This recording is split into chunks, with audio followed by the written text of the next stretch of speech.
budgets.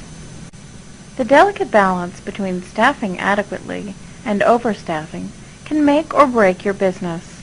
Because labor cost is by far the greatest expenditure in most industries, controlling excess staffing is important. However, understaffing can be just as critical.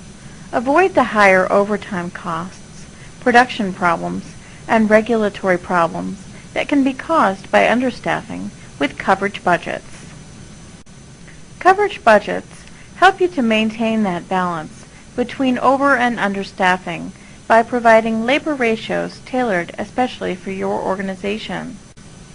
This powerful information gives management staff the tools they need to intelligently schedule beforehand, as well as handle any emergent problems. For example, in healthcare, there are industry standards that determine the number of doctors, nurses, and other medical staff that must be available per patient. Scheduling too many registered nurses can be expensive, but scheduling too few can be disastrous. By determining a budget, scheduling to that budget, and making any changes necessary on the fly to maintain important ratios, administrators can control costs while providing the best care. In the hotel industry, keeping costs down means having just enough staff to serve guests, clean rooms, and answer the telephone. When fewer rooms are booked, the number of staff needed goes down. Keeping a consistent level of staff every day is a poor business decision when the number of guests fluctuates significantly.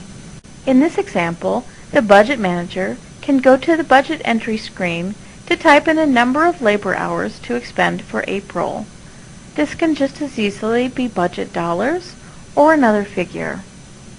Typically, April requires 650 labor hours at this location, and those 650 hours are distributed across the workdays, in this case, Monday through Friday.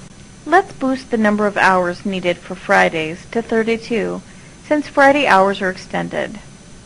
When a change is made to one day, the remaining unedited days are budgeted proportionally fewer hours.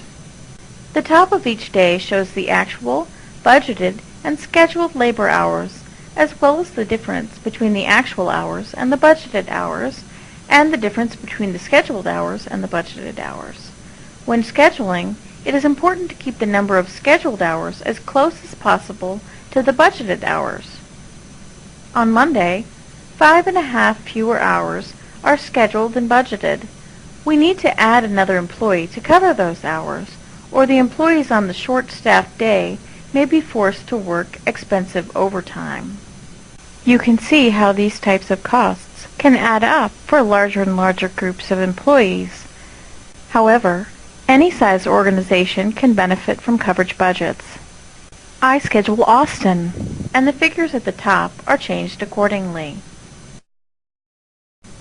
After a day has passed, I can analyze how closely the budget was followed. In this example, on April 9th, 1.5 hours less than budgeted were actually worked. I can also keep an eye on the correlation between paid time off and overtime, or understaffing and overtime. Or I can change the date range to see aggregate information. What can coverage budgets do for your organization? Ask your attendance on demand representative. A deep understanding of your business, staffing, and regulatory requirements can help us craft ratios, reports, and scheduling views to capture the information you need to control labor costs.